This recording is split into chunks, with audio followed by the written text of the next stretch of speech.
I have never been murdered, so I completely lack experience in this area. But some people have been murdered, and they say it's a stressful experience, especially if those people are notoriously hard to kill. This is a list of 10 people who just wouldn't die.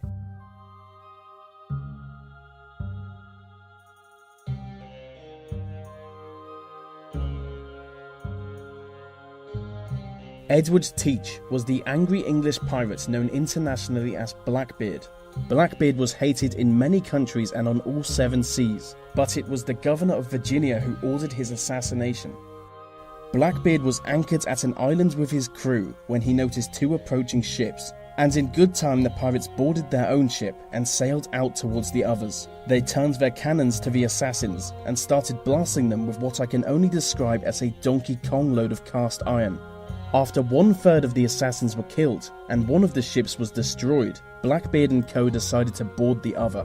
When they boarded the ship, they were shocked by the number of men who emerged from below deck. Blackbeard found himself surrounded. The captain of the ship broke his sword, stabbing him. He was then slashed in the neck, which didn't slow him. He kept fighting until his last breath. He had been stabbed 20 times and shot 5. He was so hard to kill that they cut off his head just to make sure he was dead.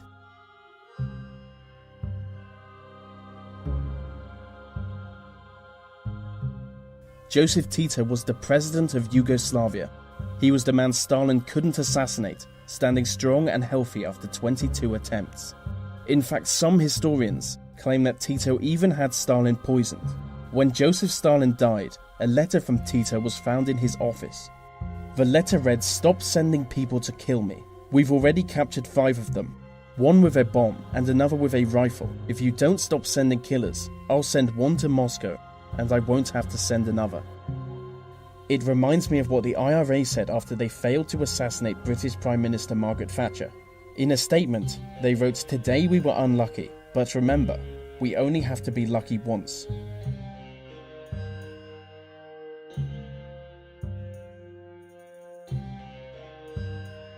Leon Trotsky founded and led the Soviet Red Army, and as it happens, he was also an enemy of Stalin, which is nothing special. It has been well documented that Stalin was a bit of a dick. In 1927, Trotsky was expelled from the Communist Party and exiled from Russia 2 years later. He eventually fled to Mexico. On the 20th of August 1940, an assassin entered Trotsky's home. The assassin struck him in the back of the head with an ice axe. This seemed to do little more than anger Trotsky.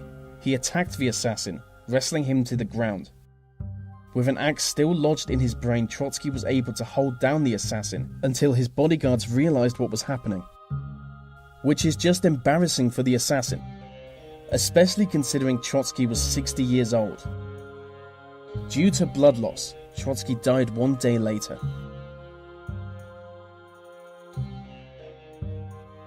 With the magical combo of being both a slave trader and a folk hero, Jim Bowie was world famous. He was so tough the Bowie knife was named after him. In 1827, Bowie attended a duel between 2 others. During the duel, Bowie was accidentally shot in the hip. As a reaction to this, Bowie drew his knife and charged the man. The man struck Bowie in his face, sending him to the ground. While he was on the ground, another man shot him and stabbed him in the chest, but that didn't finish him. He stabbed the man right back, killing him instantly. Bowie jumped to his feet, where he was shot and stabbed again. While still under fire, he pulled the sword from his chest and charged the 2 remaining men.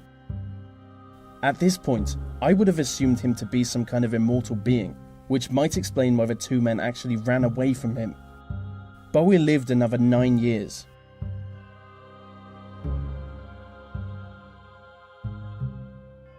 Pablo Escobar was Colombia's most notorious drug lord.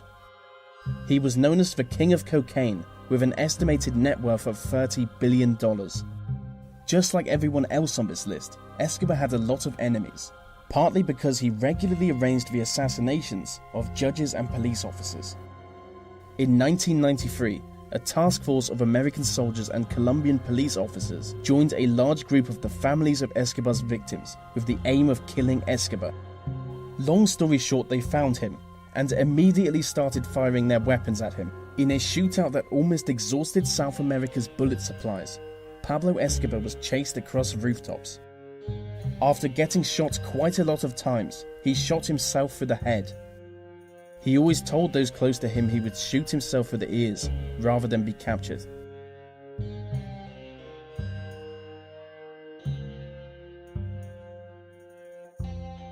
Ferdinand Magellan was the Portuguese explorer who discovered the Philippines. Magellan entered into a contract with a Filipino king where he agreed to kill Lapu-Lapu, king of the Matcan Islands. In 1521 he brought his crew to the island, along with 250 native warriors, but they were met with disaster as Lapu was waiting for him, with a 1,500-strong army. As soon as the battle began, Magellan was shot with a poisoned dart. He was then stabbed in the face with a bamboo spear. As he drew his sword, he was slashed several times, sending him falling to the ground. Even with him being repeatedly stabbed and bludgeoned by a large group of natives, it still took several minutes to kill him. According to local legend, Lapu-Lapu transformed into a statue after the battle, where he remains today.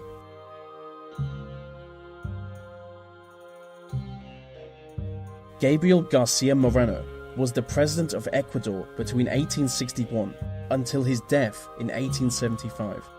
Garcia was hated by liberals as he was basically a military dictator, so it was only a matter of time until someone ordered the hit.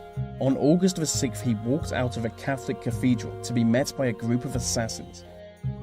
By use of machetes, they cut deep into his head. They cut off his left arm and right hand, but this wasn't even enough to send him to the ground. For that, they would have to shoot him 6 times. Before he lost his life, he was able to write the words "God does not die" in his own blood, which is literally bloody terrifying.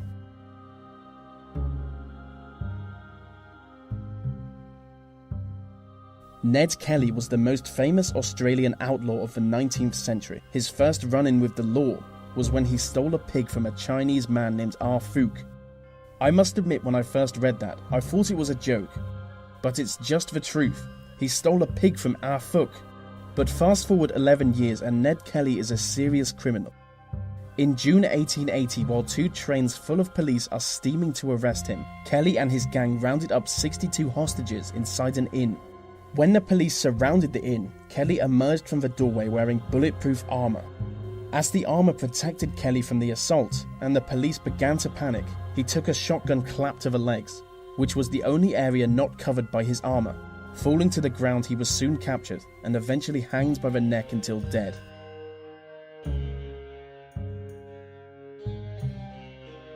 Fidel Castro was the socialist dictator of Cuba from the revolution up until 2008. The fact that he is still alive is a miracle, seeing as there have been 638 attempts to assassinate him. Many of these were by the CIA. They include an attempt to replace his cigars with a box of exploding ones. The closest they came to killing him was by use of a poisoned milkshake, and Castro's radio announcement booth was once rigged with poisoned gas. He is currently in his late 80s.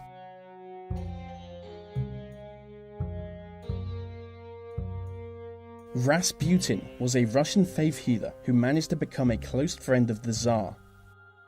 Rasputin had a lot of enemies, as people blamed him for Russia's involvement in the First World War.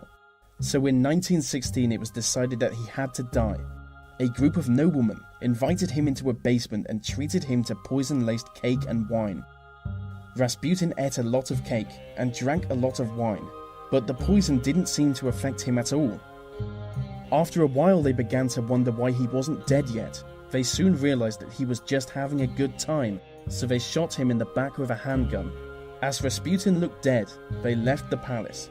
But when one of the men returned to the basement to fetch his coat, Rasputin got back on his feet and started strangling him. They shot Rasputin another 3 times, and when that didn't work, started beating him. And when that didn't work, tied him up and threw him into a river. As he fell through the ice, he was still alive and tried to free himself before finally drowning.